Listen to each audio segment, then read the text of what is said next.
એકવાર પોલીસ કર્મી પર હુમલાની ઘટના બની।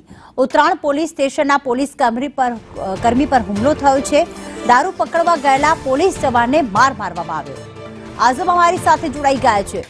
આઝમ, બુટલેગરોએ એએસઆઈ પર હુમલો કર્યો, ન કાયદાનો ડર છે કે અને પોલીસ કર્મી પર આ હુમલો કર્યો છે। આખી ઘટના કઈ રીતે બની? ગત 26મી ફેબ્રુઆરીના રોજ ખાનગી બાતમીદાર દ્વારા ઉત્તરાણ પોલીસ સ્ટેશનની હદ વિસ્તારમાં આવેલા ઉમરા ગામે હળપતિવાસમાં દારૂનું વેચાણ થઈ રહ્યાનું બાતમી મળી હતી, જેના પગલે એએસઆઈ ધર્મેશ સાદા વેશમાં ખાનગી બાઇક લઈને રાઉન્ડ મારવા ગયા હતા। ત્યારે બાઇક લઈને પરત ફરતી વેળાએ અજાણ્યા રસ્તા પર આંતરીને ધર્મેશને ધક્કો મારતા એ નીચે પડી ગયા હતા। ત્યારબાદ ધસી આવેલા ટોળકી પૈકીના મયુર, ભાવિન, જિગ્નેશ અને નિતેશ સહિતને ઉમરા ગામના છે તારેથી થાય કરી લેજો એવી વિગત ગાળો આપી હતી અને સાથે જ એને માર મારવામાં આવ્યો હતો। પીસીઆર વાન ઘટના સ્થળે પહોંચી હતી ત્યારે આ તમામ ભાગી ગયા હતા। હાલ સમગ્ર મામલે ઉત્તરાયણ પોલીસે ગુનો નોંધી વધુ તપાસ હાથ ધરી છે। આભાર આઝમ તમામ વિગતો માટે।